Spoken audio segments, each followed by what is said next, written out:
محمدا رسول الله. Ya, di pertemuan yang lalu kita telah menyimpulkan bahwa ada 5 kesimpulan pokok yang terkandung dalam surah An-Naba.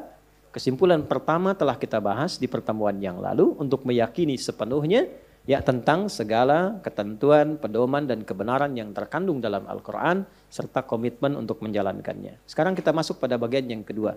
Mudah-mudahan bisa cepat, kalau cepat nanti kita bisa berpindah atau membahas kasus-kasus tertentu sesuai dengan apa yang Bapak Ibu bisa komunikasikan atau ditanyakan. Bismillahirrahmanirrahim.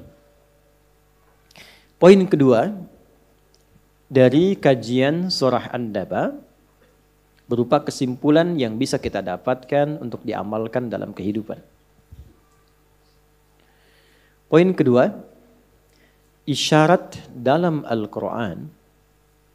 Saya ulangi, isyarat dalam Al-Quran untuk mengabaikan dan meninggalkan beragam jenis perdebatan, untuk mengabaikan dan meninggalkan beragam jenis perdebatan yang tidak penting,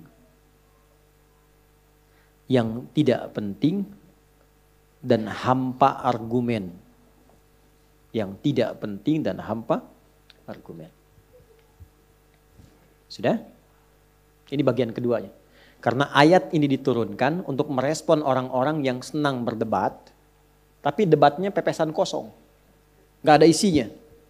Ya, cuma hanya untuk ngisi waktu dengan debat-debatan, akhirnya apa? Ujung-ujungnya konflik. Ya, saling memaki, saling mencela dan seterusnya. Terputuslah silaturahim. Ya, karena itu kemudian ketika diperdebatkan tidak ada ilmunya, gak ada argumennya, turunlah kemudian di antara ayat-ayat yang mengiringi surah An-Naba ini untuk memberi penjelasan. Amma yatasa'alun. Apa sih yang kalian perdebatkan itu? Ya kan? Yang berdebatnya sama-sama nggak tahu, itu yang tidak lucunya. Kalau sama-sama tahu, nanti babnya lain lagi. Ini sama-sama nggak tahu, sama-sama rame, ya. Baik. Anin naba'il azim, alladzi hum fihi mukhtalifun. Nah, ini maksudnya, alladzi hum fihi mukhtalifun. Kok pada berselisih, ya? Ada yang saling mencela, bahkan ada yang saling berkelahi untuk memperdebatkan yang sama-sama nggak diketahui. Baik, ini dasar pertamanya. Baik, Bapak Ibu sekalian, kita sekarang turunkan detailnya. Jadi ngajinya begini. Kalau ada satu ayat di dalam Al-Quran, biasanya secara umum ayatnya tidak berdiri sendiri. Ayat itu akan selalu terkait dengan ayat pendahulu, ayat sebelumnya, dan ayat penerus, ayat setelahnya. Karena itu dalam ilmu tafsir dikenal rumus begini. 2S, kan? 2S, 1L. Ya, 1L. Saya bikin S-nya begini, sebetulnya ada jejak sejarahnya. Karena penemu angka ini angka Arab sebetulnya. Ya, yang begini ini, 1, 2, 3, ini angka Arab. Kalau yang sini 1, 2, 3, ini angka Hindi sebetulnya. Nggak pakai O, Hindi. Ya. Nah ini Romawi, 1, 2 gitu ya. Ini Hindi. Makanya di komputer, kalau akses ke komputer itu, kita cek Hindi, keluarnya begini angkanya. Ini angka Arab. Karena yang menemukan Al-Khawarizmi. Sampai ujungnya 0 nanti. 9, 0. Nah ini ketika dibuat, ini berdasarkan siku. Karena beliau ahli matematika. Sudut, berdasar sudut. Jadi kalau 1, sudutnya cuma 1 begini. Tuh, ada sudutnya.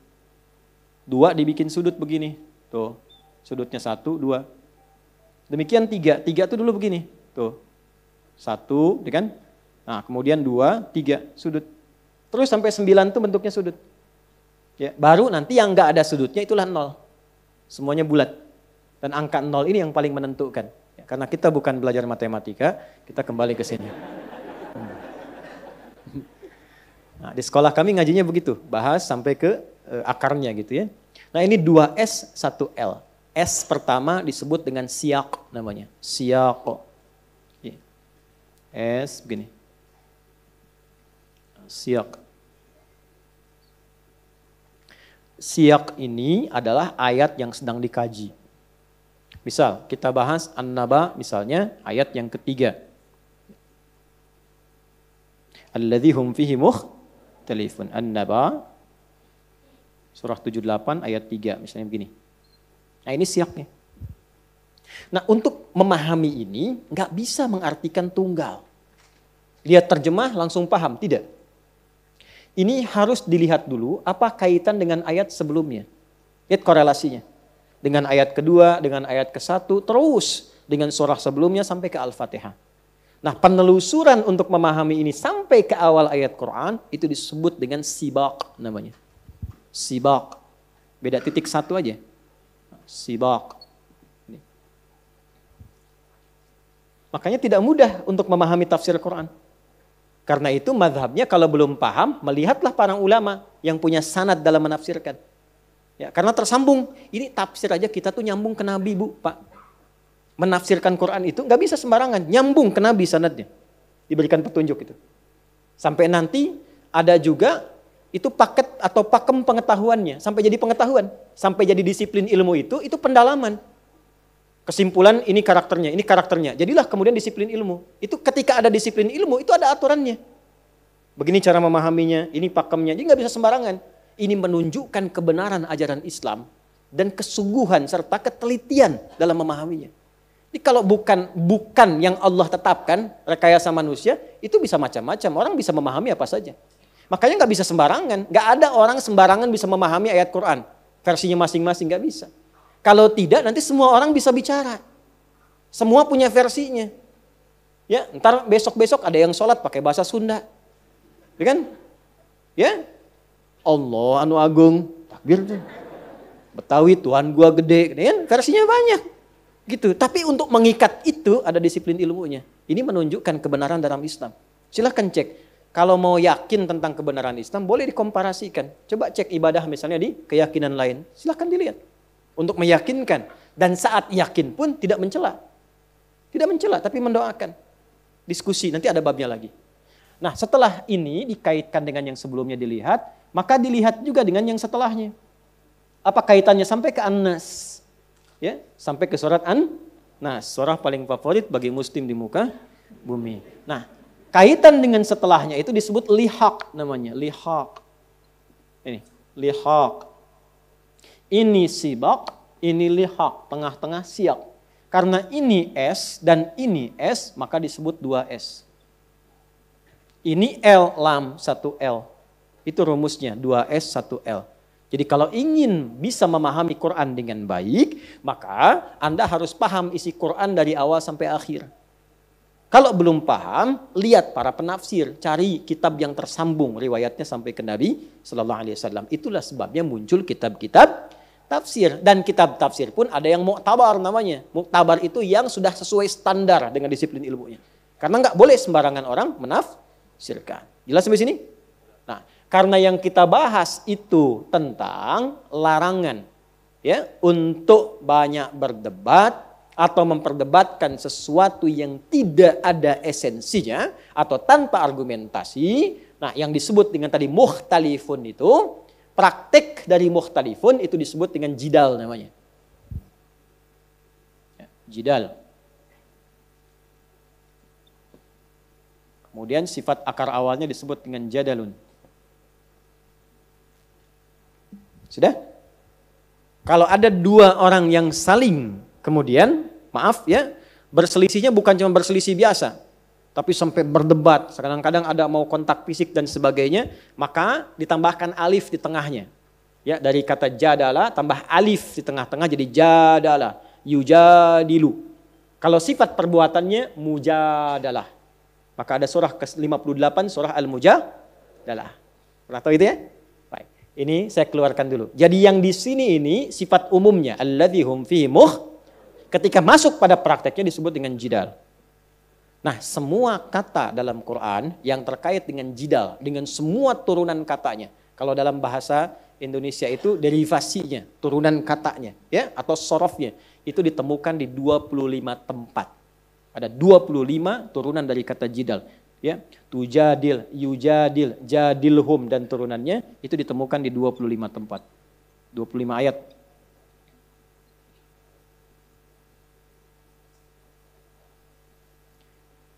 Nah, dari 25 ayat ini akan terbagi lagi menjadi pedoman, menjadi adab, tuntunan kepada setiap muslim. Kalau dihadapkan pada perdebatan, seperti apa berdebat yang baik itu? Bagaimana menghindari yang tidak penting itu? Agar tidak terjadi seperti yang diisyaratkan dalam surah An-Naba. Maka dikeluarkanlah 25 ayat ini. Dibagilah ke dalam beberapa bagian. Itu yang akan kita bahas sekarang. Ya.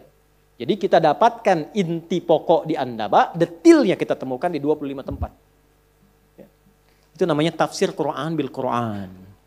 Quran bil Quran. Baik. 1. Jenis perdebatan yang terlarang. Nah, kita mulai pada yang terlarang dulu ya, karena di ayat ini kan kesannya itu menunjukkan kepada larangan. Alladzi hum fihi mukhtalifun. Baik. Sudah? Jenis perdebatan yang terlarang.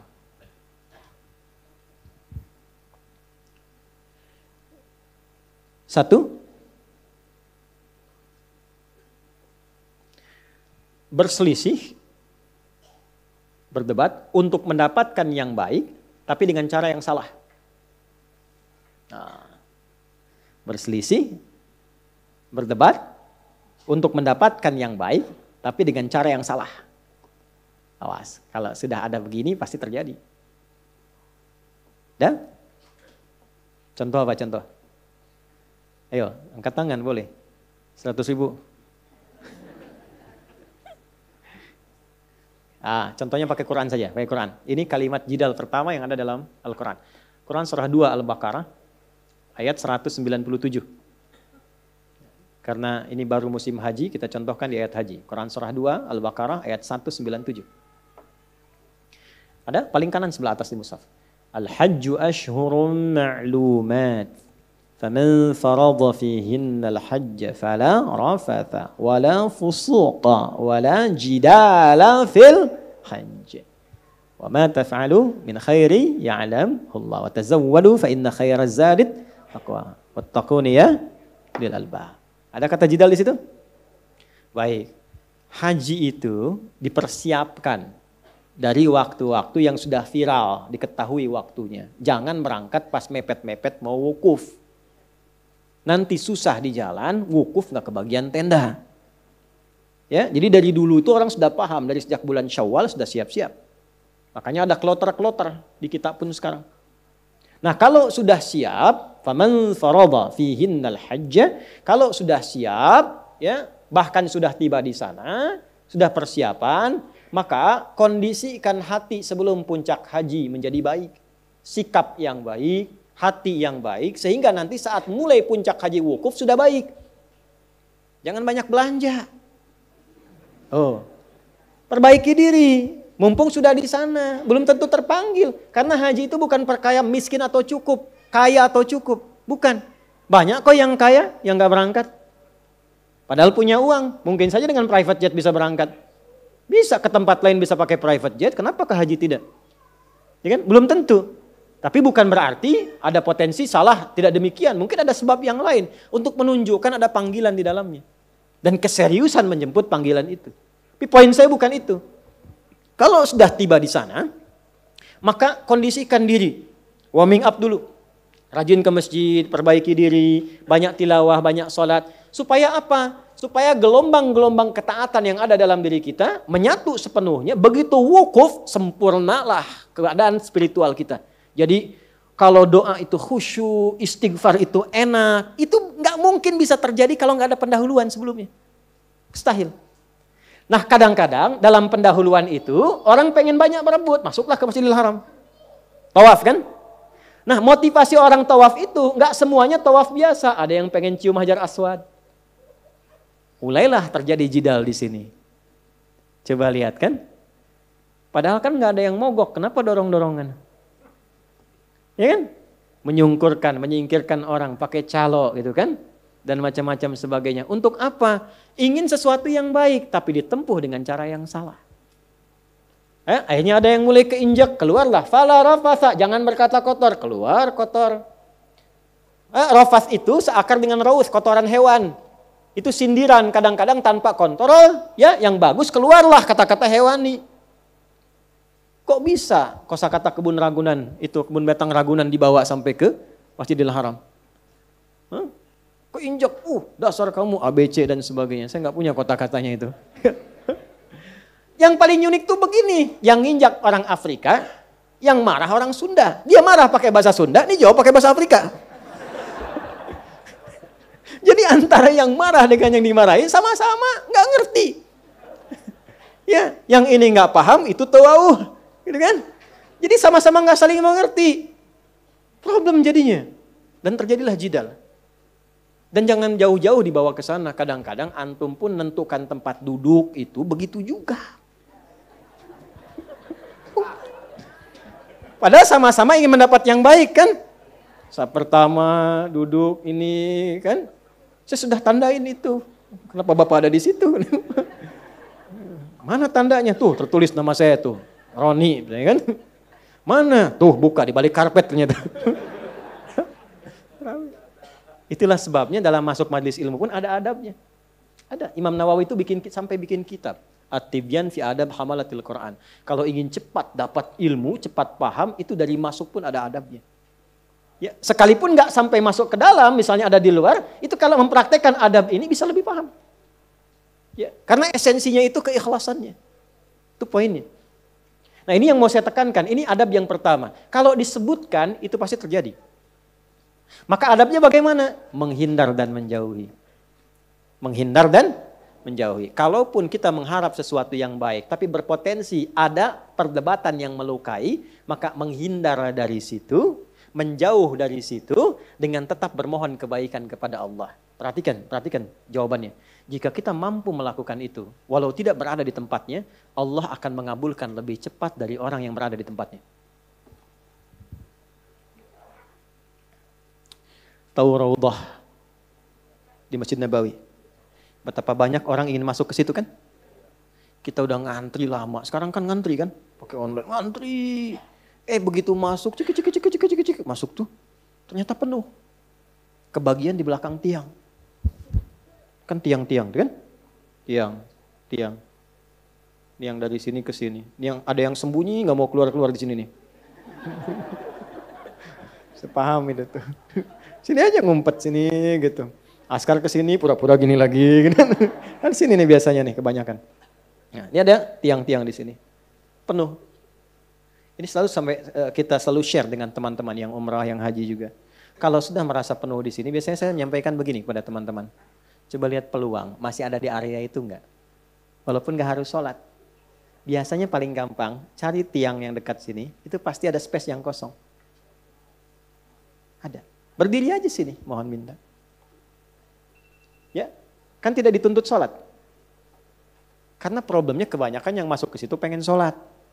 Enggak apa-apa, enggak dilarang, silahkan sholat. Tapi kalau enggak mendapati, kan bab yang paling pentingnya ini taman, di antara taman-taman surga, yang kalau minta dikabul.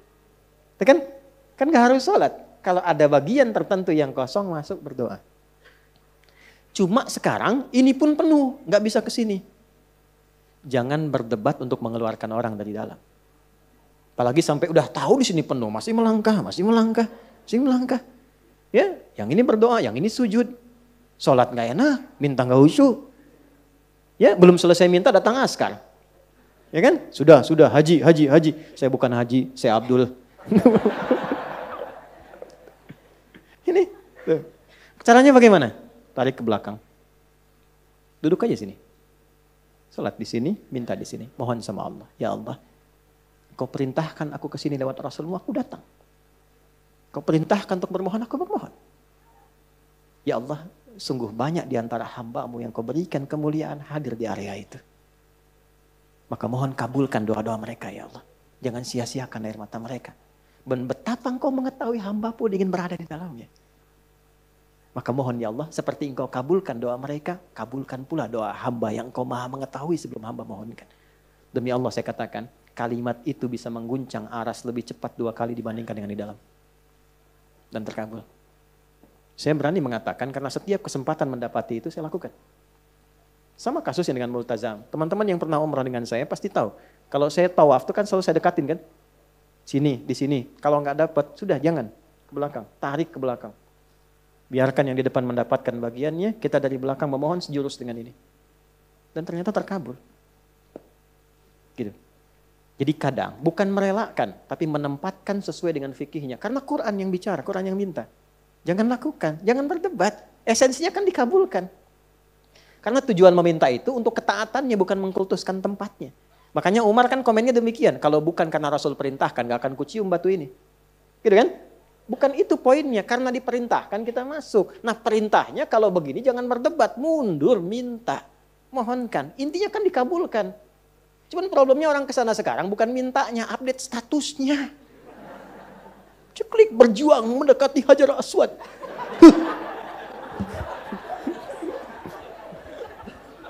Dan masih bisa live gitu. Kalau orang Jepang lewat tuh tung tingun katanya. Itu poinnya. Paham ya? Itu prakteknya. Jadi kalau spirit saya tidak terbiasa cuma menyampaikan begini, itu selesai. Baca pun Anda nggak usah ikut ngaji, selesai. Tapi kita nggak akan dapat 25 poin itu. Babnya begitu. Ya, bukan hanya perdebatan-perdebatan biasa. Kalau ada yang diinginkan baik, tapi di situ ada ya perdebatan, perselisihan yang memungkinkan terjadi pertikaian, mengalah, mundur. Dan berita baiknya apa? Berita baiknya. Orang yang menghindari perdebatan, sekalipun dia benar, Allah akan bangunkan baginya satu istana di pinggiran surga. Itu kalimat Nabi, hadis selesai. Dan Anda nggak usah tanya, kenapa di pinggiran ya Rasulullah? Yang penting dapat. Ya kan? Dapat, itu kan berita baik, artinya masuk kan ke situ.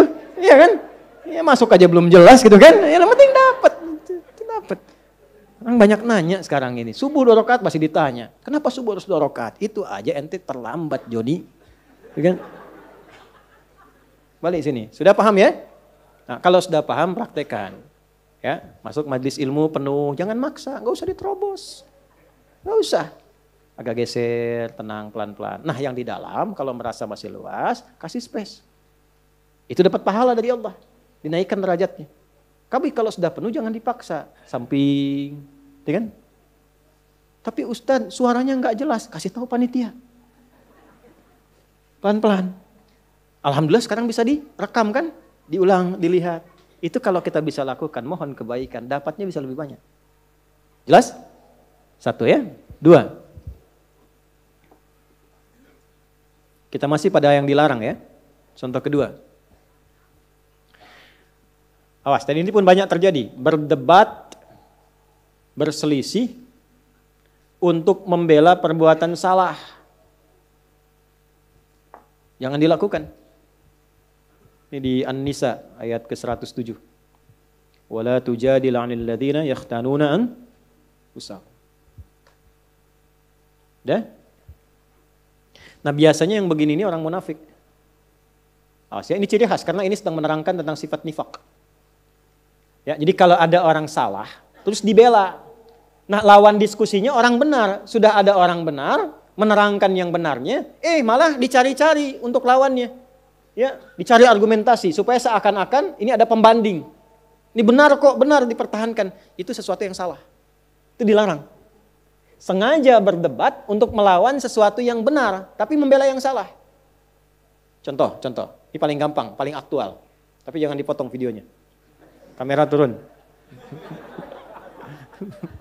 Turun kamera. Ya, biar satu saja biar lengkap. Nih. Orang sudah tahu setiap muslim kalau sholat berjamaah itu khususnya di masjid misalnya imamnya laki-laki. Saf makmum yang laki-laki depan. Kenapa ketawa? Perempuan di belakang. Sebaik-baik safnya tuh di belakang. Belakang pun ditata lagi. Udah ada bagiannya. Jadi kalau pengen saf pertama perempuan, di saf perempuan, di belakang laki-laki. Ya, itu yang sehat. Nah, dan itu yang benar. Karena yang ngajarkan Nabi. Kan gak mungkin melampaui Nabi. Nabi kan yang nyuruh. Bukan cuma disampaikan, sampai dipraktekkan, diukur oleh Nabi. Digaris begini, diatur. Abu Bakar sini, Utsman sini, Umar sini. Baris semua. Sampai masing-masing punya hobi. Ada yang pojok kanan, ada zaman Nabi itu. Ada pojok kanan. Saf depan ada. Dan itu ditunggu oleh Nabi karena Nabi tahu. Nabi tahu itu ketahuannya saat meninggal. Karena Nabi komen, nungguin mana si fulan yang biasanya pojok kanan ini. Dilihat nggak ada. Ditunggu itu. Karena sudah waktu mau habis, maka dilakukan sholat. Lalu dicari ke rumahnya. Ini kisah nyata. Jadi kalau kita sambil belajar sirah, enak dapatnya. Begitu dicari, jauh juga rumahnya nih. Betul, sahabat yang komen kan, Nabi biasa aja. Sahabat. Ya, Nabi biasa aja, Nabi kan Masya Allah, gitu kan. Biasa. Kadang-kadang begitu, gurunya biasa, muridnya yang komen kan. Nyampe ke rumah ketemu istrinya. Ya Rasulullah, ditunjukkan kan, istrinya datang keluar, ya Rasulullah si fulan meninggal, singkatnya demikian. Sehingga nggak bisa berangkat untuk berjamaah. Masya Allah. Sampai husnul khatimahnya. Nabi cuma nanya gini, ada nggak kejadian yang aneh atau unik sebelum dia meninggal? Tuh, namanya Nabi kan? Nggak ada ya Rasulullah, cuma dia berkata begini, ya Allah kenapa nggak lebih jauh lagi katanya. Apalagi, ya Allah kenapa bukan yang baru? Sahabat bingung. Nabi menerangkan, baiklah, tahukah engkau ketika dia mengatakan, ya Allah, kenapa enggak lebih jauh lagi? Karena saat itu ditampakkan dalam sakaratul mautnya pahala dia yang berangkat ke masjid itu. Tampakkan. Makanya tenang. Nah, dampak dari situ dapat apa sampai surganya ditampakkan? Ditampakkan. Itulah panggilan yang membuat seseorang tenang saat sakaratul maut. Tenang, enak. Gitu. Ada yang sedang sholawat meninggal. Kemarin ke Rifki itu. Ada yang di Saudi sedang ceramah begini, menyebut la ilaha illallah, meninggal. Ada yang sedang sholat, tapi tenang, enak mereka itu. Kenapa? Karena ditampakkan kebaikannya. Dan sesuai kebiasaannya. Itu yang dimaksud Quran surah ke-89 ayat 27 sampai 30. Ya ayyatuhan nafsul mutmainnah. Kenapa mutmainnah? Irji'i ila rabbika radiyatan mardiyah. Kenapa radiyatan mardiyah? Fadkhuli fi wadkhuli jannati. Nah, jannati itu ditampakkan. Sehingga dampak dari kegiatan kita itu ditampakkan hasilnya. Senang kita. Dalam senang itulah diambil nyawanya. Sehingga itu yang dimaksudkan lembut, tak terasa, enak pulang. Pulang tuh enak sebetulnya. Yang gak enak pulang tuh yang gak punya bekal. Kan kalau mudik enak kan? Yang gak enak mudik tuh yang gak punya bekal. Harusnya pulang itu enak. Tenang, pulang. Maka ditampakkan. Dan dia berkata dalam sakaratul maut, ya Allah kenapa gak lebih jauh lagi? Karena dia yakin kalau makin jauh makin banyak pahalanya. Antum datang ke sini yang dikira yang dekat saja. Lihatlah kita yang jauh-jauh. Kalau ikhlas karena Allah itu dinilai teman-teman. Nanti waktu membuktikan. Ada saatnya nanti Allah tampakkan apa yang kita ingin dapatkan itu. Ada saatnya. Gak sia-sia. Ya.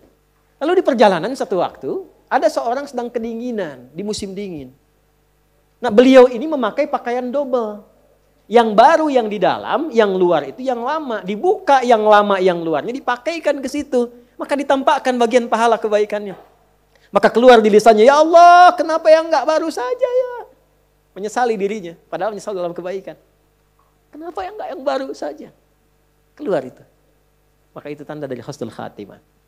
Ya. Tapi bab kita bukan di situ. Bab kita adalah Nabi tetap walaupun sedramatis apapun, sesedih apapun, safnya tetap yang depan laki-laki. Laki-laki semua. Nah perempuan di belakang. Sayyidah Aisyah ketika mulai ke masjid itu ngambil yang paling belakang itu. Ya, sehingga beliau pun melihat, kami itu kalau udah selesai segera pulang lagi. Ya, untuk menjaga kehusyuan, menjaga kebaikan supaya tidak ikhtilat, bercampur dan pasti akan berpengaruh.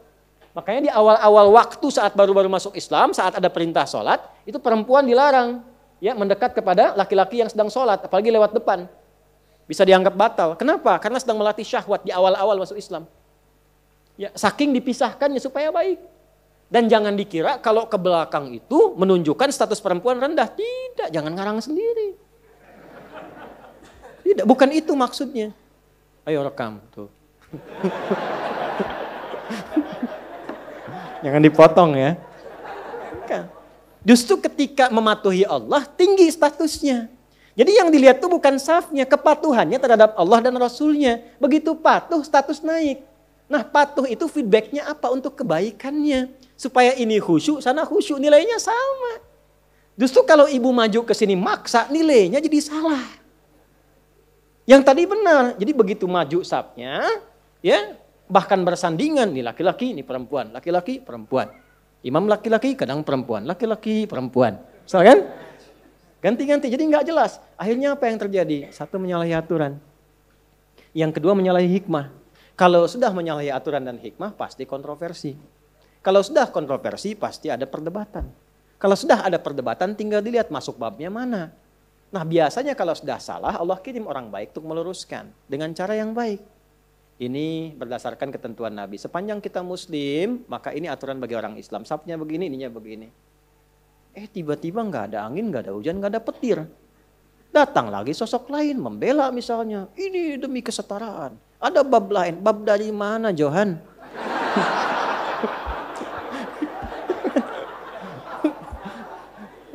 Ya kan? Nah, ini tiba-tiba muncul. Tapi ini sudah dari Quran disampaikan. Akan ada isyarat begitu. Makanya jangan kaget kalau ada melihat di TV macam-macam. Kok membela, itu artinya Qurannya benar. Itu. Qurannya benar artinya. Akan ada terjadi demikian. Nah, kita yang sadar, yang sehat, jangan ikut-ikutan. Apakah mencela? Tidak juga. Kalau ada yang demikian, minimal kita doakan. Kalau punya kemampuan diluruskan sesuai dengan kewenangan yang Allah tetapkan. Ulama luruskan dengan ilmu. Ya, yang berwenang pemerintah tertibkan dengan aturan. Sehingga semua kompak menjaga kedamaian. Tapi tidak ada bab celaan, tidak ada bab hinaan. Itulah indahnya Islam. Ngajinya tuntaskan. Turun An-Nisa ayat 140. Itu kan akumulasinya. Ya, waqad nazzala 'alaikum fil kitabi an idza sami'tum ayatillahi yukfaru biha wa yustahza'u biha fala taq'udu ma'hum hatta yakhudu fi haditsin ghairi innakum idzan mithluhum innallaha jami'ul munafiqina wal kafirina fi jahannam jami'a. Paham? Tidak. Nah. Telah tetap ketentuan dalam Al-Qur'an kalau ada orang nyeleneh, itu kata Allah, nyeleneh. Ayat Quran diingkari, petunjuk Nabi diseling-selingi. Ya?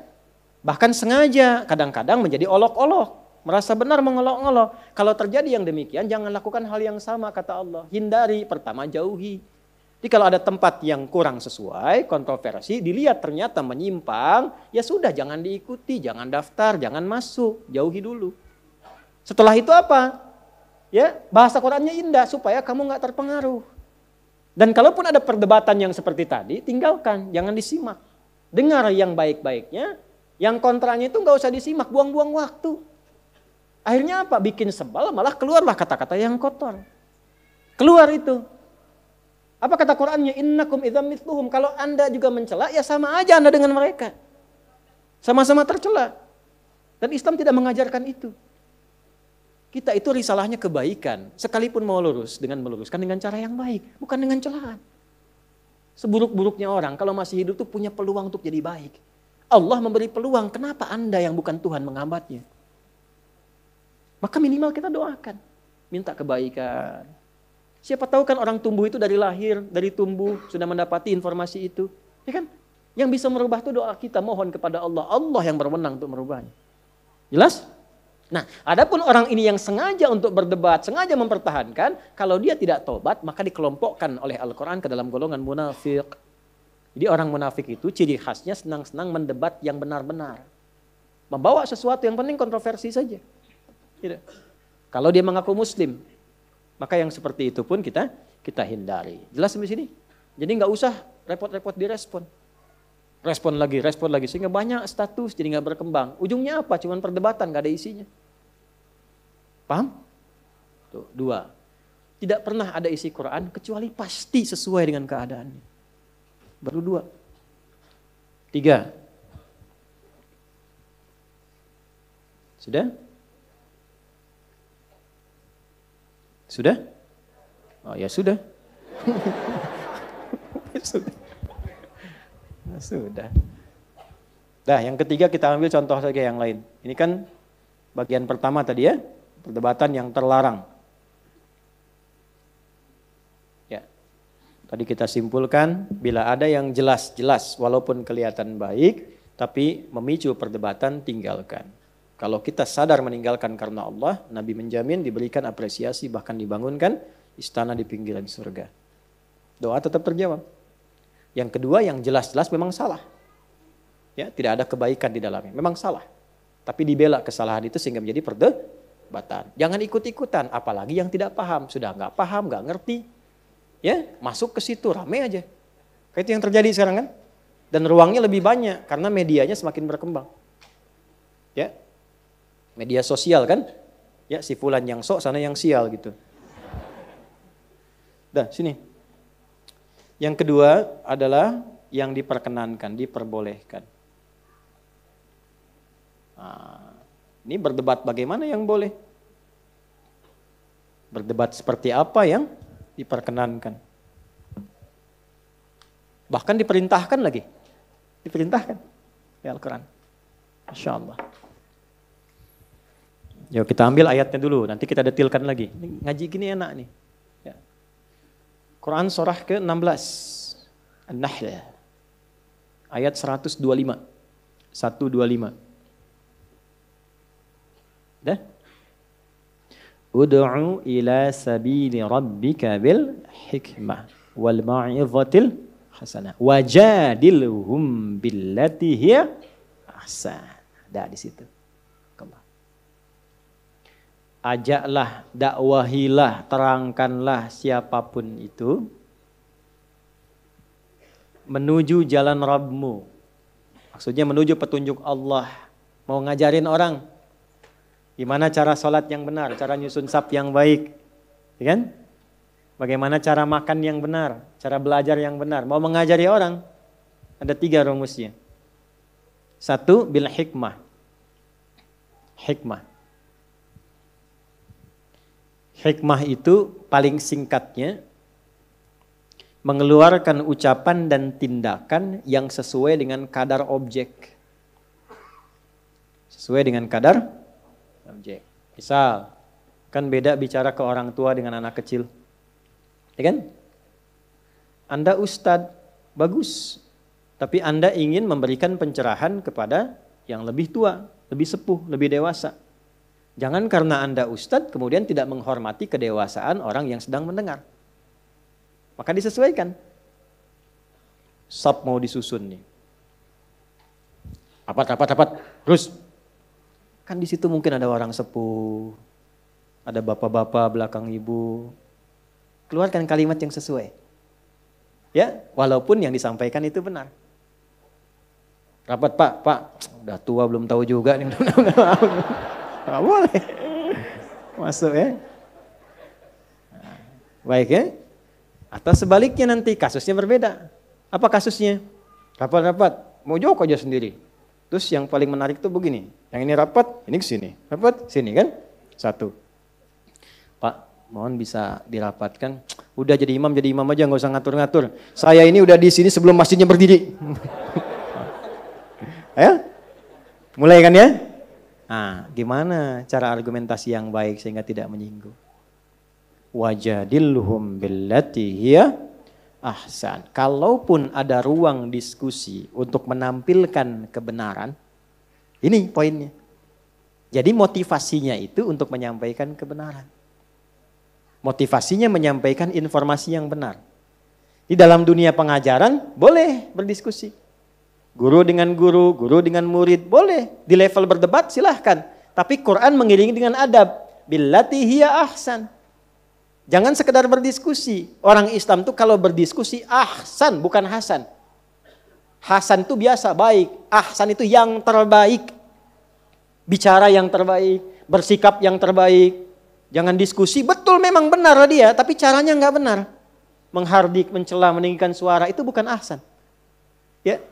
Silahkan, ada ruangnya. Jadi ada ruang, ada tempat cara berdiskusi. Ada di majelis, di institusi pendidikan, di rumah orang tua dengan anak, kita akan keluarkan ayatnya. Ada ayatnya. Ya. Nah, termasuk dalam konteks seperti ini, menerangkan. Wajadilhum billati hiya ahsan. Maka silahkan diskusi tapi diatur dengan adab-adab yang baik. Contoh, sebelum saya masuk ke bab rumah tangga. Bisa. Tadi. Udah, Anda sudah aja. Jangan atur saya sudah 25 tahun di sini. Kan? Masya Allah, padahal masjidnya baru 10 tahun kan? Bisa kan? Nah, maka tidak ada masalah, alhamdulillah, baik, mohon maaf Pak. Ya barangkali saya yang belum tahu. Ya, dah, gak apa-apa, berikan aja dulu pertama kali, pelan-pelan. Diisi oleh yang lain silahkan yang merapat. Ya kan? Bapak diberikan ke lapangannya. Apa? Isi yang lain maju. Jadi ketika ini nggak mau merapat, nggak apa-apa. Ini silahkan di pojok. Mungkin senangnya di pojok, yang lain yang diminta masuk. Jelas? Dan nggak usah ditambah kalimatnya. Oh, yang sehat-sehatnya yang maju. Nggak usah. Biasa aja. So. Udah? Lurus. Paham? Nah, udah. Kecuali kalau memang kadang-kadang ada sifat sesuatu yang dia masih bisa menerima, masih bisa berpikir. Boleh diajak sepanjang katanya tidak menyinggung. Ya, mau sebetulnya cuma gengsi. Ah, Bapak, alhamdulillah kalau begitu. Silahkan Pak, kalau tidak harus rapat, gampang caranya. Bapak jadi imam. Kan gak usah merapat kan sap. Saya mundur misalnya kan. Nah, tapi situasi itu tidak seideal dari apa yang bisa kita rasakan ketika ada dalam situasi demikian. Jelas sampai sini? Bawa ke rumah dulu. Bawa ke rumah pelan-pelan. Sering beda pendapat dengan suami, Bu? Kenapa Ibu syahdu begitu? Sering beda pendapat dengan anak, Pak? Antum yang muda-muda sering beda pendapat dengan orang tua? Pernah ngambek enggak? Pernah. Sudah tahu kan dilarang? Kok ngambek? Wala taqul lahuma uff. Berkata saja tidak boleh. Ya kan? Kenapa keluarnya yang demikian ekspresinya? Baik. Yuk kita belajar. Sekarang babnya orang tua dengan anak dulu. Nanti setelah itu kalau masih ada waktu, suami ke istri. Masih ada waktu? Ayo silakan aja masih. Saya terbatas. Babnya ke orang tua dengan anak dulu. Hati-hati, gagal di sini, ini anak bisa tidak respect sama orang tua. Bahkan yang na'udzubillah sampai nggak kenal lagi siapa orang tuanya. Dan mencari perhatian di luar. Baik. Tulis dulu ayatnya. 1. Quran surah 31 Luqman. Sudah? Dari ayat 12 sampai 19. Dari ayat 12 sampai 19. Dah? 2. Quran surah As-Saffat, surah 37 ya. As-Saffat, ayat 102. Ayat 100. Udah, 2 ayat aja dulu ya. Nanti yang lainnya tinggal nanti saya tambahkan di tengah-tengah. Baik. Jadi 1 kita ambil yang nabi, rasul, 1 kita ambil yang abdun saleh, hamba Allah yang saleh. Yang statusnya belum tentu nabi, belum tentu rasul, tapi diabadikan dalam Al-Qur'an. Nanti ada orang-orang saleh yang bukan nabi, bukan rasul, tapi ada di Quran.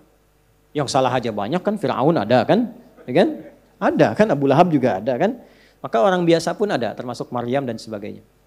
Yuk kita mulai. Pertama, Luqman. Gelarnya Al-Hakim. Dari kata hikmah tadi.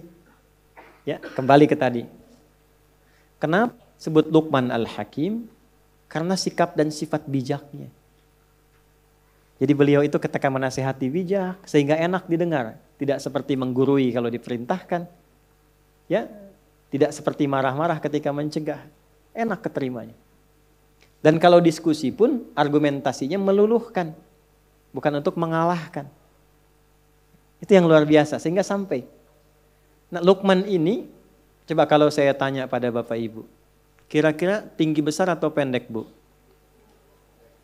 Gak apa-apa, dikira-kira. Kan saya bilang kira-kira. Saya tahu Ibu gak tahu Luqman. Ya, saya tahu. Kira-kira aja, tinggi besar atau pendek? Alhamdulillah, iya gak apa-apa. Kulitnya hitam atau putih? Bibirnya tebal atau biasa? Biasa. Rambutnya lurus atau ikal? Ayo terus, kan namanya juga kira-kira ya, bebas saja kan? Ya, salah nggak dapat hadiah gitu kan, menang nggak dapat hadiah, salah pun tidak dicela. Baik. Secara fisikal tidak ideal. Ya, sudah rambutnya ikal, bibir tebal, kulit hitam.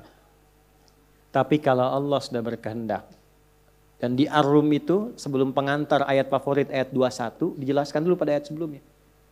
Allah menciptakan perbedaan fisikal itu bukan untuk menunjukkan pada rasialisme. Kan? Tapi untuk menunjukkan betapa megahnya rahmat Allah yang diturunkan pada semua lapisan hamba. Gitu. Termasuk dalam mengatur cuaca. Saya tuh baru mengetahui hikmah yang luar biasa tafsir Quran dalam kehidupan itu ketika ke Tripoli. Kan ada 72 orang, 72 negara bukan orang di situ. Banyaknya Afrika. Ada kawan dari Sudan, di daerah Sudan aja itu ada satu tempat yang pigmen kulitnya 4. Yang putih, Afrika nggak semuanya hitam. Ada yang putih. Kedua coklat. Ketiga hitam. Yang keempat ungu. Bayangkan. Ungu ada. Dan saya tuh akhirnya hanya berucap fabi ayyi ala'i rabbikuma tukadziban. Bukan karena beda warnanya, tapi begitu indah Allah memberikan kemudahan pada keadaan hidupnya yang memang menempat di situ dengan cuaca yang berbeda. Yang putih itu paling panas-panas 23, 24 gitu, biasa. Yang coklat itu ya kisaran 30, 33, 36 kadang-kadang. Yang hitam itu rata-rata ya 40, ya, 42, 45 hitam. Itu yang ungu, itu paling sedikitnya 45 lah, sampai 50-an. 50 itu biasa. Ya. Tapi kan yang putih pindah ke coklat itu belum tentu kuat. Demikian seterusnya. Apa yang terjadi? Masya Allah Pak, di tempat yang ungu itu ternyata, itu ketahanan pada panas dengan pigmen kulit itu tahannya lebih lama. Jadi mereka biasa aja keluar, bekerja, aktivitas, nata genteng, walaupun cuaca 50 derajat. Dan gak takut hitam lagi karena udah ungu. Itu kuat. Itu. Dan hidupnya lebih hemat, telur simpan dikit, langsung. Jemur pakaian, cuci dikit, kering. Gak repot hidupnya. Saya waktu di Tripoli ini ada sahabat saya Pak Subanto, tahu tuh beliau. Saya itu kalau musim panas 50 derajat, itu paling bersyukur pada Allah. Musim dingin bersyukur juga. Ya, karena kalau nyuci baju, cek, keluar jemur, nyuci yang ini, baru jemur, ini udah kering. Alhamdulillah ya Allah, gitu, alhamdulillah. Ini kan kalau melihat nikmat kan begitu aja, jadi nggak sibuk dengan keluhan, mengeluhkan capek, kan? Itu, jadi ada banyak hal yang kadang-kadang nikmatnya itu lebih ketika kita bisa mendapatkan hikmahnya. Nah, Luqman Al-Hakim itu dimuliakan oleh Allah supaya kita bisa menyadari dan mensyukuri apapun yang Allah berikan pada kita. Bahasa simpelnya gini, kalau ngaji Qur'annya kita insya Allah agak dalam, di setiap penciptaan yang Allah tetapkan pada diri kita, ada keistimewaan yang melekat yang berbeda dengan selainnya. Yakinlah pada diri kita, kita ini istimewa. Tinggal kita harus mengeluarkan apa yang Allah kehendaki melalui diri kita ini. Pasti beda dengan yang lain, setiap kita itu ada keunikan. Nggak percaya silakan. Ya, kami berkumpul dengan para penghafal Quran itu, sampaikan pada orang tuanya, pada macam-macamnya. Ya, mulanya ada orang tua yang melihat kok anak saya kok bisa lumpuh otak, anak saya begini. Tapi ternyata ketika diberikan Quran, Allahu Akbar, kecepatan dia menangkap Quran lebih cepat dibandingkan dengan orang yang bahkan divonis otaknya normal. Jadi kalau disebutkan Quran, cepat sekali. Kalau ditanya lambat menjawab, tapi Quran cepat, Quran cepat, Quran cepat. Rupanya dengan keadaan fisik demikianlah dia memuliakan kedua orang tuanya. Ibunya bisa umrah, bisa haji karena keadaan anaknya. Disambut oleh kepala negara di tempat berbeda, disambut oleh ini itu karena anaknya. Temukan kemuliaan itu. Kalau sudah paham, tidak ada satupun orang tua yang menyesalkan keadaan anaknya atau bahkan memvonis keadaan dirinya. Istimewa semuanya. Nah, di dalam Quran itu yang paling menarik Pak, saya mulai dari ayah dulu nih. Dialog itu selalu ayah, anak, ayah, anak, ayah, anak, jarang ibu. Silahkan cek. Ayah, anak, jarang ibu. Ini pendidikan pertama. Kenapa? Karena umumnya keadaan ibu lebih banyak di rumah. Nah, itu status tertinggi seorang ibu. Berbahagialah bu menjadi ibu. Itu status tertinggi. Umumnya ada di rumah. Ayah karena ada tugas mencari nafkah, seringnya keluar. Nah saya tanya, yang dicari itu nafkah ya, yang di luar itu untuk dibawa ke rumah atau untuk dinikmati di luar? Bawa ke rumah kan? Ya kan? Baik, jadi untuk anak kan supaya tumbuh ada perhatian dan sebagainya.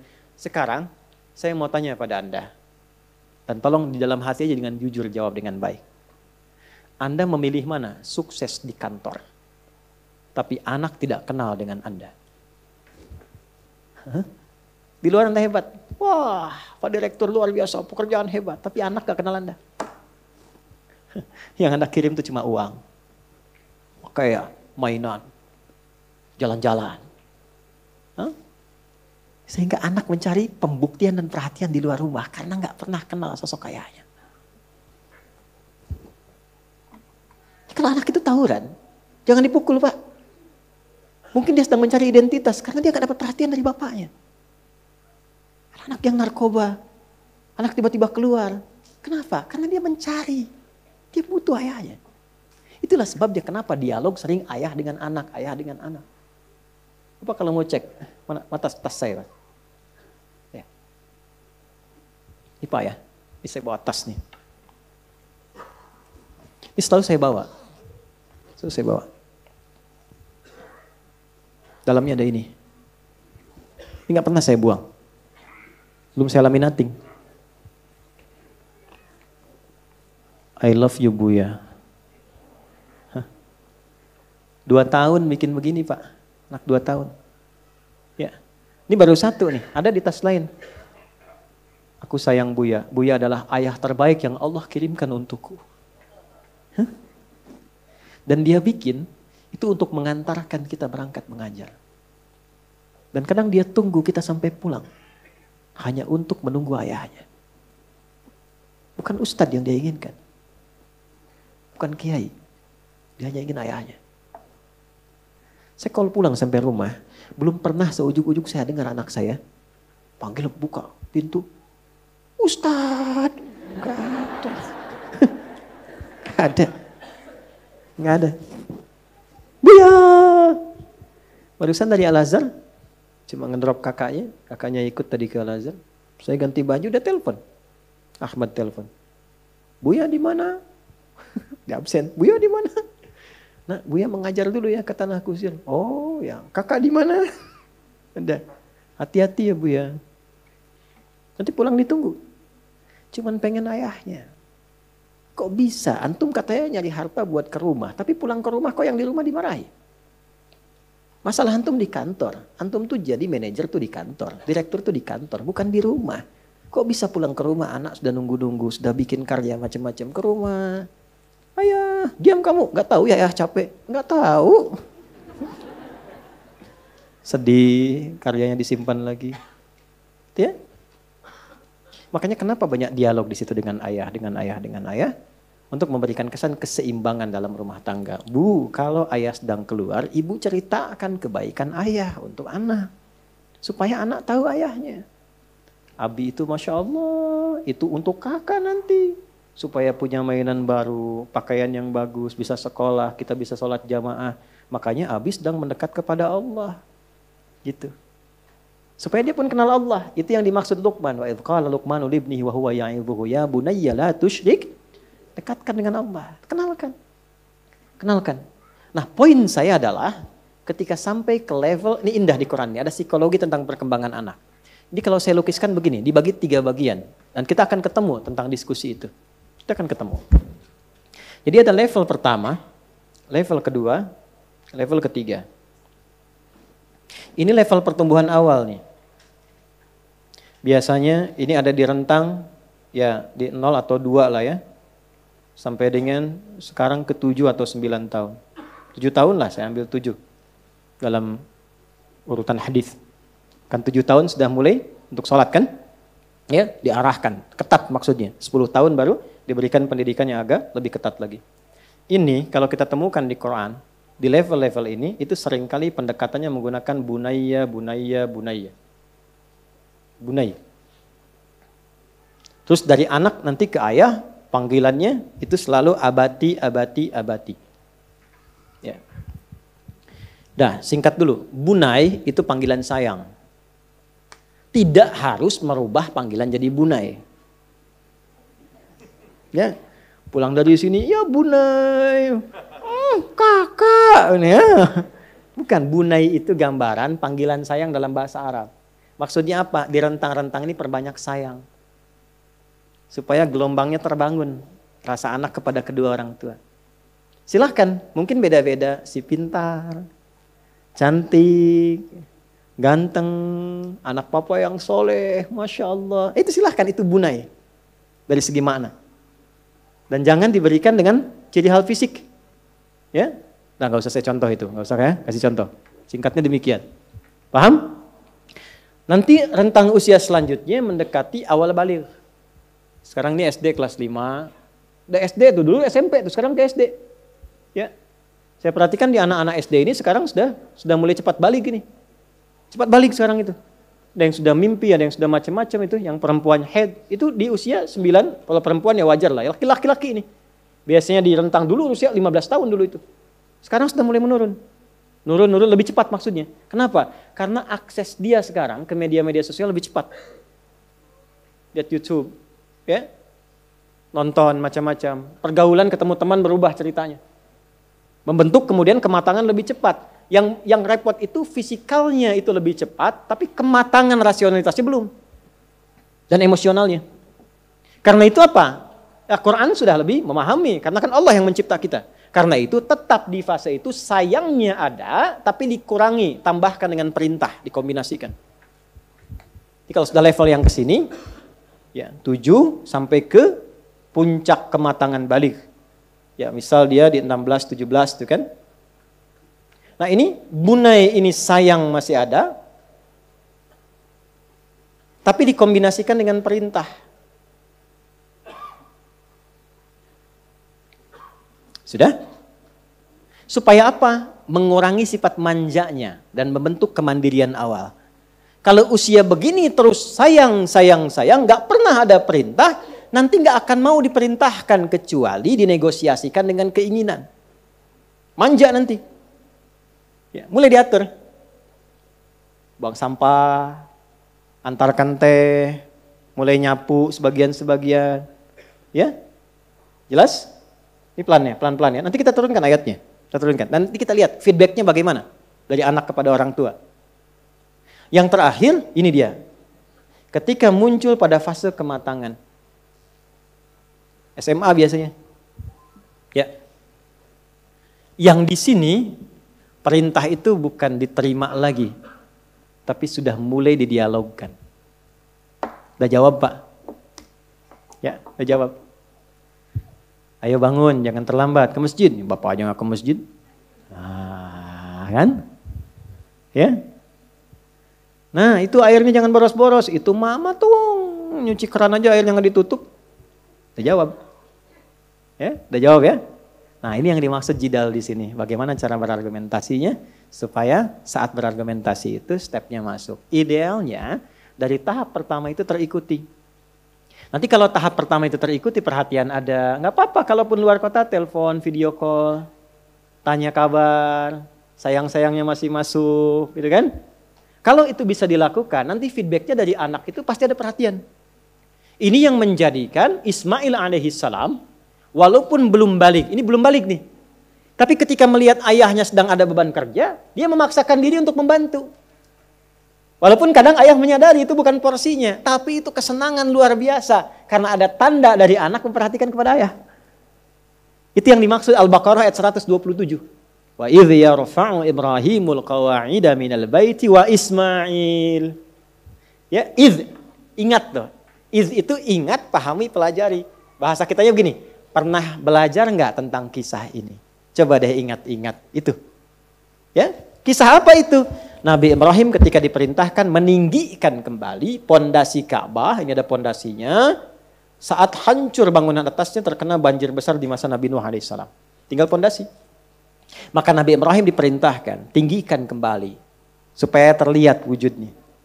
Maka beliau menjegakkan kakinya, kurang lebih di sini, jejakkan kakinya untuk mulai meninggikan bangunan Ka'bah itu, pondasinya. Maka jejak pertamanya disebut dengan maqam.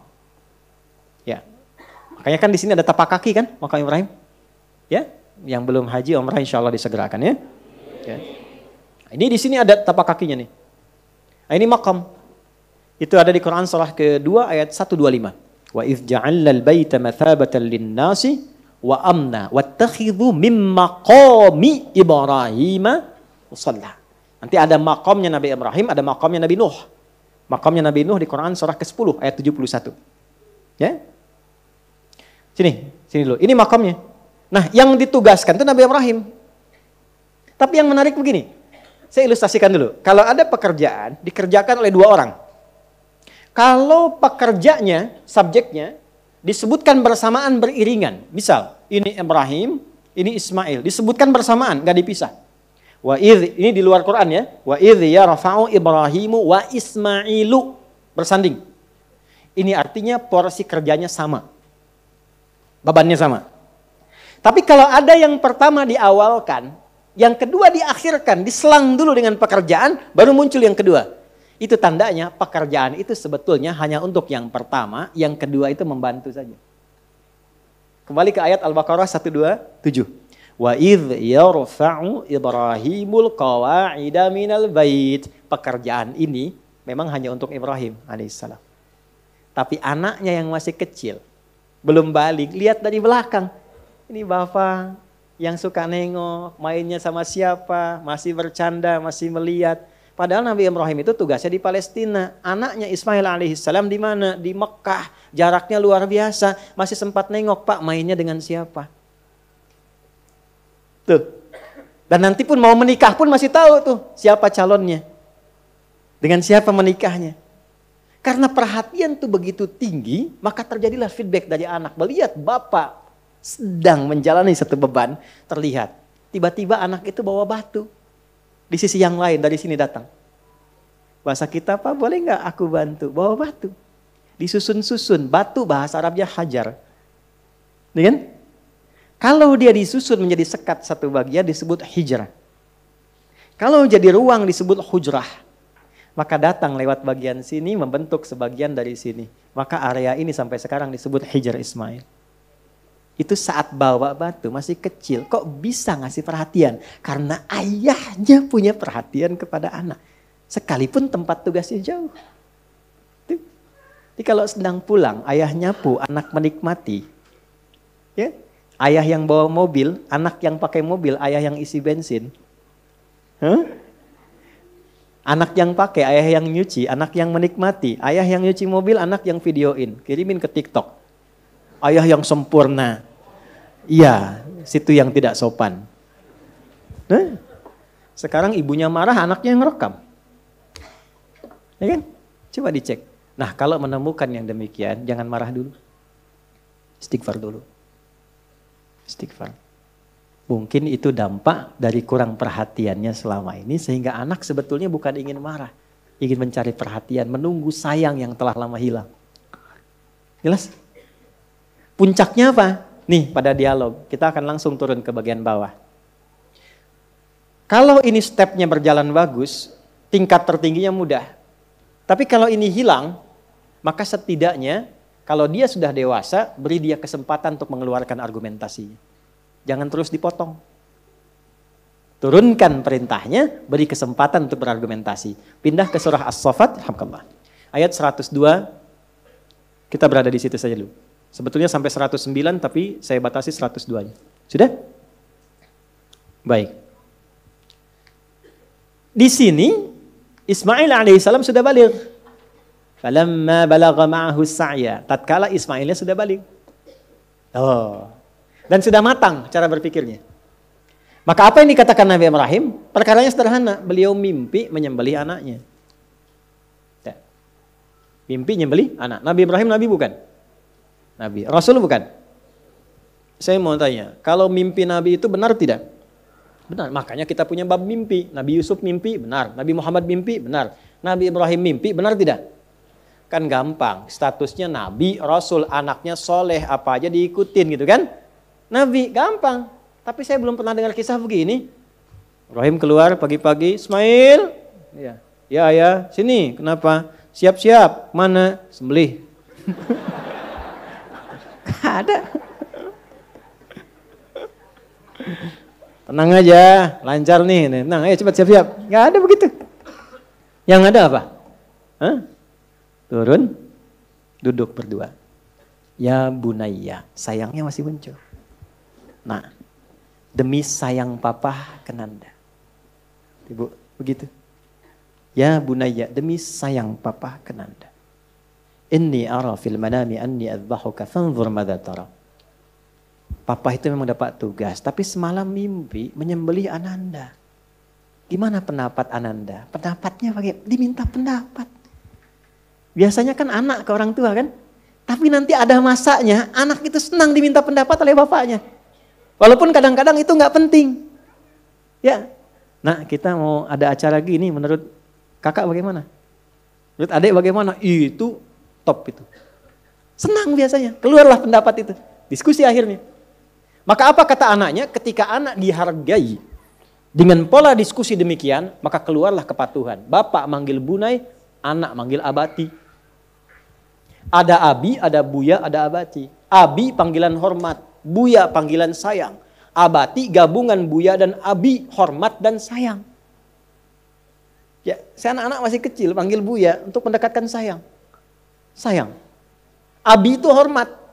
Abati itu hormat dan sayang. Ibu, ummi hormat. Umay panggilan sayang. Amati hormat dan sayang. Tapi nggak harus diganti ya Bu ya. Nak mulai hari ini panggil mamah amati. Hah? Kan belum mati. Sal ya. Udah. Itu lihat di Quran. Panggilannya apa? Bukan abi, bukan buya. Ya abatif'al. Ya abati. Jadi begitu ayah mengatakan demi sayang ayah kepada Nanda. Ya? Jawabannya apa? Pah, demi hormat dan sayang Nanda kepada papa. Lebih tinggi baliknya. If'al. If'al itu kerjakan sekarang, jangan tunda. Kerjakan sekarang, Pak. Jangan tunda. Papa kan Nabi, Rasul. Pasti benar itu. Kerjakan sekarang. Satajiduni insyaallah minas sabirin. Insyaallah dengan kehendak Allah, Nanda sabar. Jalani sekarang. Jangan tunda. Itu cerita sampai di situ kan yang kita dengar ya. Quran menyampaikan. Lihat detilnya. Itu ada kitab namanya bagus tuh. Ustaz Umar Ahmad Baraja itu punya kitab. Akhlak lil Banin. Petunjuk akhlak untuk laki-laki dan perempuan. Bapak ibu kalau punya waktu itu. Dapat akses ke situ bagus sekali. Ya. Apa yang terjadi? Itu Ismail alaihissalam disiapkan. Tali. Nanti jadi sunnah kurban setelah itu. Tali diikat. Pisau. Siap. Berangkat. Begitu mau berangkat. Sudah siap diikat. Ismailnya mengatakan, Pak, sebelum diikat kurang lebih lah bahasa kitanya, tolong aku ingin melipat dulu baju luarku, dibuka dulu. Kemudian dilipatkan dengan baik. Mohon diberikan untuk ibunda tercinta dari satu-satu putra yang sangat menyayanginya. Sayyidah Hajar. Jadi mau dikorbankan pun masih melipat tanda untuk ibunya. 2, begitu diikat. Pak, tolong kencangkan ikatannya ini. Sehingga tidak memberi ruang kepadaku untuk merontak dan bergerak. Dan membuat ayah iba dan tidak jadi melaksanakan petunjuk Allah dan perintahnya. 3. Pak, tolong tajamkan pisaunya. Setajam-tajamnya. Sehingga mempercepat penyembelihanku dan mengurangi rasa sakit yang mungkin aku rasakan. Itu. Anak ke ayah. Dan pada akhirnya menjadi sunnah kurban sampai sekarang. Diikat yang bagus. Menjatuhkan tanpa menyakiti, menyembelih dengan menajamkan pisaunya. Jadi sunnah semua. Dan sunnahnya itu disebutnya kurban dalam rangka bertakarub kepada Allah. Dan ketika anak dan ayah mendekat kepada Allah dengan bersamaan, yang lahir apa? Anugerah Allah yang begitu berlimpah. Diganti dengan kiwash, tapi pada akhirnya apa yang terjadi? Yang dahsyat itu adalah dikirimkan kebahagiaan, dikirimkan kekompakan, dikirimkan kebaikan. Semua keturunan yang lahir yang baik-baik. Dan puncaknya lahirlah Nabi Muhammad SAW. Bin Abdullah, bin Abdul Muttalib, bin Hashim, bin Abdul Manaf, bin Qusay, bin Murrah, bin Kilab, bin Ka'ab, bin Ghalib, bin Fihr, bin Malik, bin Nadar, bin Kinana, bin Khuzaimah, bin Mudrika, bin Ilyas, bin Nizar, bin Mudar, bin Ma'ad, bin Adnan, bin Addi, bin Adri, bin Muqawwam, bin Nagur, bin Tarikh, bin Ya'rub, bin Yasjub, bin Nabit, bin Ismail alaihissalam. Ayah dan anak yang kompak menaati Allah, maka Allah akan anugerahkan keturunan dari generasi berapapun yang lebih baik daripada bapa dan anaknya. Gitu.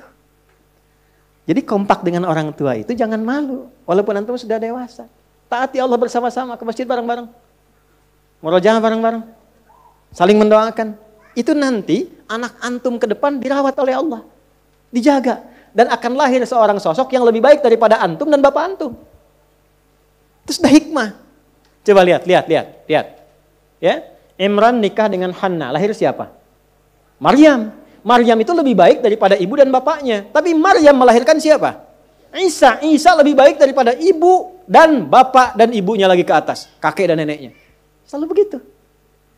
Jadi anak dan cucu ke depan itu, ya itu harus lebih bagus, lebih pintar. Karena tantangannya di masa depan beda dengan sekarang. Tapi kapan itu terjadi? Ketika ada diskusi yang sehat. Jadi silahkan diskusi. Di rumah tangga diskusi. Ya. Di kantor bisa diskusi, tapi ada caranya. Nah itu diatur. Yang paling indah itu bagaimana hubungan suami dan istri bisa dibawa ke ranah diskusi yang sehat dan mendekatkan diri kepada Allah. Itu nanti materi berikutnya. Karena waktu kita sudah selesai. Jam 10. Baik Bapak Ibu sekalian, terima kasih ya membersamai di hari ini. Tak terasa waktunya sudah habis di poin yang kedua. Lain waktu kita bertemu lagi insya Allah. Pesan saya untuk kita semua saling mendoakan. Saya itu suka ingat begini. Allahu Akbar. Ada riwayat tersambung ke Imam Hasan Al-Basri. Satu kali beliau menangis. Kenapa? Karena beliau takut sering ngajar, justru murid-muridnya yang berhasil, beliaunya nggak lolos. Godaannya besar. Karena itu saya mohon kita saling mendoakan. Bapak Ibu tolong dulu doakan saya, sebut nama saya dalam sujud, supaya Allah yang pertama jaga keikhlasan dalam berdakwah. Karena tidak mudah. Kedua, saya nggak minta banyak, minta diampuni dosa-dosa. Dengan keluarga, saya pun sama, saling mendoakan dalam kebaikan. Yang kedua, dapat sekecil apapun, usahakan langsung diamalkan. Pulang dari sini beramal dengan keluarga, ya, yang baik-baik, supaya saat pulang pun dalam keadaan yang baik. Yang ketiga, bikin yang rencana yang jelas, apa yang mau dilakukan. Kalau kerja, kerja yang jelas. Belajar, belajar yang jelas. Dan niatkan sebagai ibadah pada Allah Subhanahu wa Ta'ala. Bikin rencana. Besok nanti mau berapa lembar Quran dibaca. Di mana jamaahnya. Malam nanti tahajud mau berapa rakaat, jam berapa bangun. Bikin rencana supaya terukur. Ya. Allahumma taqabbal minna innaka antas sami'ul alim wa tub 'alaina innaka antat tawwabur rahim. Rabbana atina fid dunya hasanah wa fil akhirati hasanah wa qina adzabannar. Allahumma faqihna fid din wa 'allimna ta'wil waj'alna ya Allah min ibadikas salihin. Wa sallallahu ala nabiyyina Muhammad wa ala alihi wa sahbihi ajma'in. Wa akhiru da'wana subhanakallahumma wa bihamdika nashhadu an la ilaha illa anta nastaghfiruka wa natubu ilaik. Walhamdulillahi rabbil alamin. Assalamualaikum warahmatullahi wabarakatuh.